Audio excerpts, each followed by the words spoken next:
he was just saying all the right things. Being very kind and very compassionate and understanding, and I trusted him.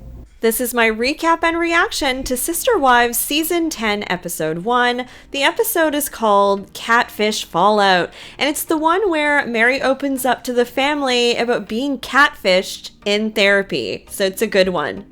This is yet another season premiere where we got bamboozled as fans. The episode starts and la-ti-da, Maddie is dating this great guy. He asked for her hand in marriage. He was welcomed into the family like a god because they knew his family. Things look pretty pleasant in the cul-de-sac. Then bam! Meri's on camera in a confessional admitting that she had an online affair. She started to feel love for this person, and then suddenly it wasn't a man at all. It was a woman. So this was super unexpected for all of us, and it was the first huge crack in the perfect family facade, in my opinion.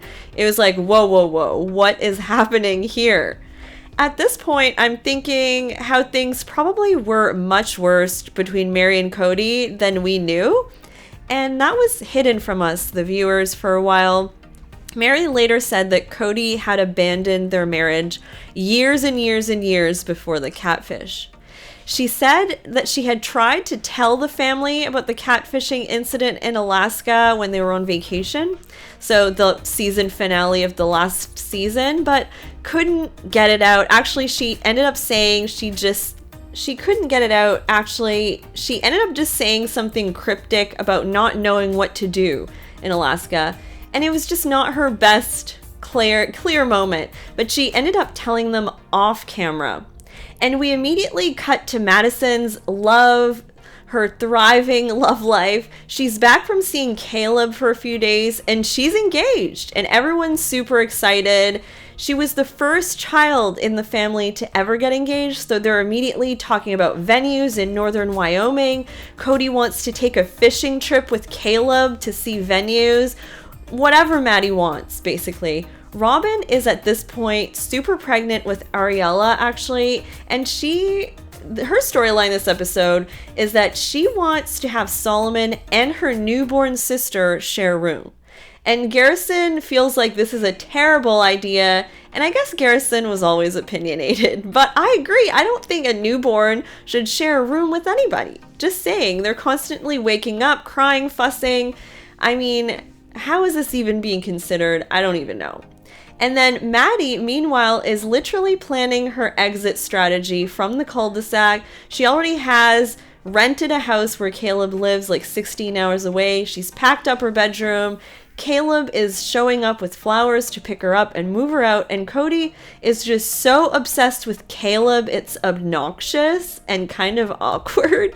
He's obsessed with this big truck. He's just trying so hard to have a bromance with this guy, and Cody is almost over-involved with Maddie. It's just so different than how he is with his adult kids now. And the obsession continues with Caleb when Robin is giving her old couch to Maddie for her move because, of course, Robin wants a new couch. And it has one leg that's broken, and it's just not good enough for Maddie. Cody insists on fixing that right now. And there's this segment where Christine says that Maddie was always a daddy's girl. And honestly, I just find that a little sad because they had such a cute relationship.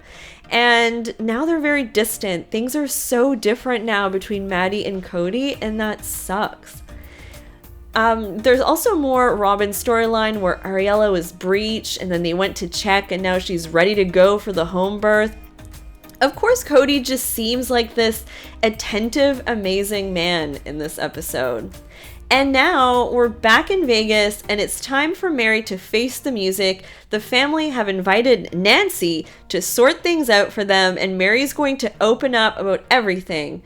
No one seems to understand why this happened and how she fell for it.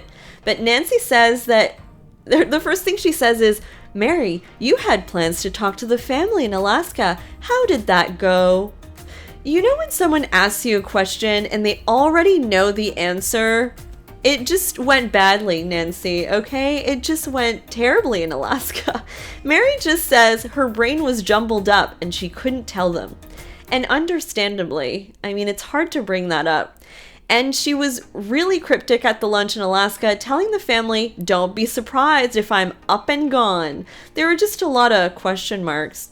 We learned that when they were visiting Hunter in Colorado, Meri came out and told Robin everything in her hotel room. She cried to her, they talked for hours, and she told her every detail. Robin already kind of thought that Meri was having some type of weird affair. She said she was cold at family gatherings and just always on her phone. So Meri seemed to have been very consumed by communicating with this person. Meri says that she wanted to tell Cody, but didn't really want to tell Christine and Janelle, but Robin convinced her to tell everyone and basically make it a spectacle, to be honest. It's like a circus at this point.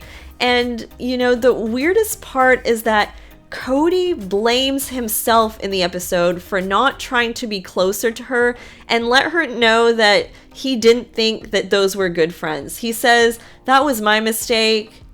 This Cody is so much more likable. It's like a different person, a totally different person. He's really trying to be accountable for his actions. Christine's just not saying anything at all at the session with Nancy, and Janelle just not, it does not compute with her. She says, this is the kind of story I read in magazines.